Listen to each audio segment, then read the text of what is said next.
नमस्कार।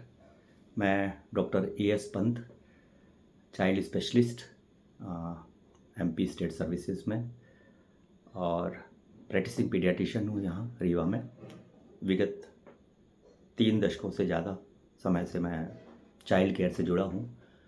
आज मैं एक बहुत ही साधारण विषय पर इस हेल्थ एजुकेशनल वीडियो के माध्यम से कुछ मैसेज और कुछ जो भ्रांतियाँ हैं आम जनता में अथवा जो इवन एजुकेटेड पर्सन्स हैं उसमें भी कुछ जो उनको भ्रांतियाँ हैं उसको मैं दूर करने का प्रयास करने का कोशिश कर रहा हूँ। विषय है किसी भी औषधि की एक्सपायरी डेट। तो अगर अपन इसको परिभाषित करें कि एक्सपायरी डेट क्या होती है, तो एक्सपायरी डेट का मतलब होता है कि उस पर्टिकुलर दवाई के जो मैन्युफैक्चरर हैं उनके द्वारा ये गारंटी दी जाती है कि ये पर्टिकुलर औषधि उपरोक्त निर्धारित दिनांक तक उसकी सेफ्टी, पोटेंसी और उसकी क्वालिटी वो मेंटेन रहेगी अगर उसे सही तरीके से स्टोर करके रखा गया है। ये इसकी परिभाषा में आता है एक्सपायरी डेट्स की। तो सवाल ये उठता है कि क्या हमेशा ही एक्सपायरी डेट की दवाइयाँ नुकसानदायक होती हैं? तो इसका सिंपल और साधारण सा उत्तर मेरा ये है कि नहीं,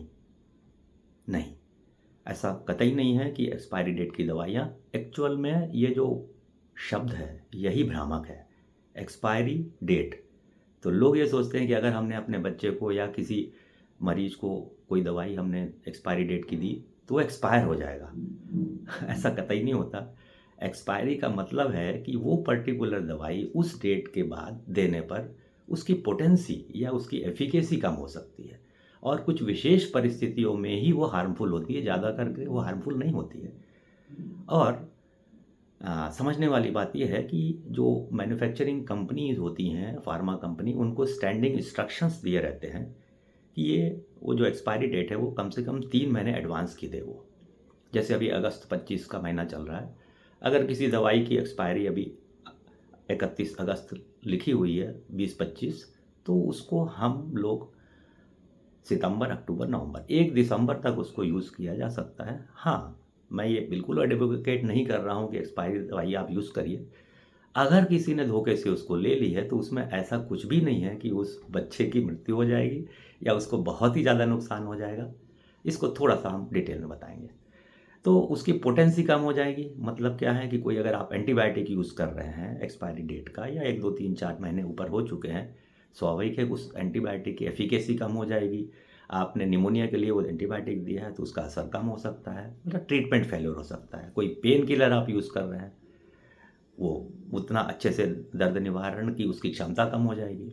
ब्लड प्रेशर की कोई औषधि दे रहे हैं, हो सकता है कि उसकी मात्रा बढ़ानी पड़े क्योंकि वो उतना एफिकेशियस नहीं रहेगी। तो ये तो हो गया लेस पोटेंसी की बात, मतलब ट्रीटमेंट फेल्योर हो सकता है।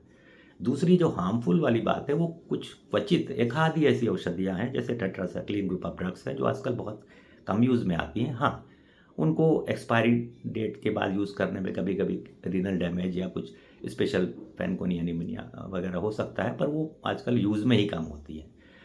फिर तीसरे प्रकार की जो ग्रुप ऑफ ड्रग्स होती हैं वो इमरजेंसी ड्रग्स होती हैं, जैसे नाइट्रोग्लिसरीन है, अपन एंजाइना में देते हैं, या अचानक सीने में दर्द हो रहा है, हार्ट की प्रॉब्लम है उसमें दे रहे हैं, या डायबिटीज़ के कंट्रोल के लिए इंसुलिन इंजेक्टेबल प्रिपरेशन दे रहा है। अगर ये औषधियाँ एक्सपायरी के बाद में यूज़ की जा रही हैं, एक्सपायरी डेट के बाद में, तो यहाँ पे ट्रीटमेंट फेल्योर जो है, चूँकि इमरजेंसी ड्रग है, ये मरीज़ के लिए खतरनाक हो सकता है। कहने का मतलब वो दवाई ले लेगा फिर भी वो उतनी काम नहीं करेगी, लेकिन उस दवाई की वजह से मृत्यु हो जाए, ऐसा नहीं होता, कभी नहीं होता।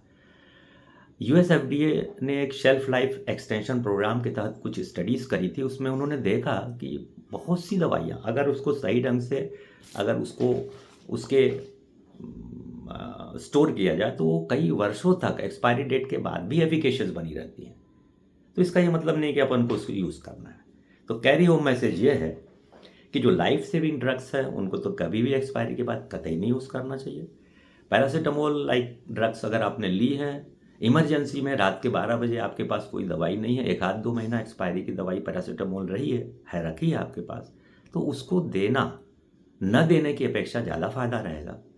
हो सकता है वो कम काम करे, पर उससे बच्चे को किसी तरह का कोई नुकसान होने की कोई गुंजाइश दूर दूर तक नहीं है।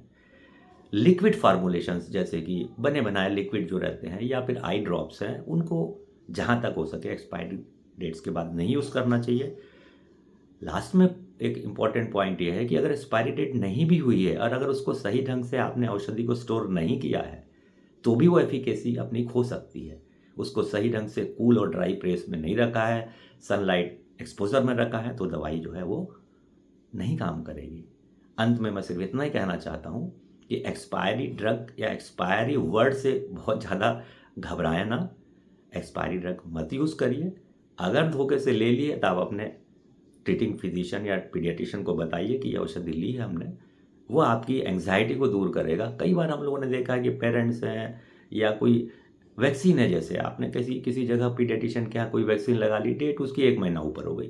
पेरेंट्स इतने ज़्यादा एंग्शियस हो जाते हैं कि उनको लगता है अब तो मेरा बच्चा ये वैक्सीन लगने के बाद एक्सपायर हो जाएगा। ऐसा कतई नहीं होता।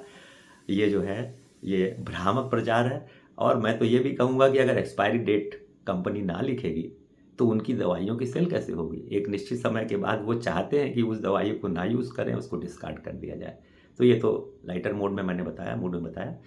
बस इतना ही है कि एक्सपायर्ड ड्रग जहाँ तक हो सके ना यूज़ करें। अगर आपने यूज़ किया तो ऐसे कोई बहुत ही खतरनाक बात नहीं होती है, और अपने आप ट्रीटिंग फिजिशियन को मिले।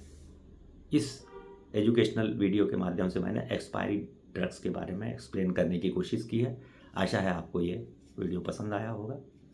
Thank you so much. नमस्कार।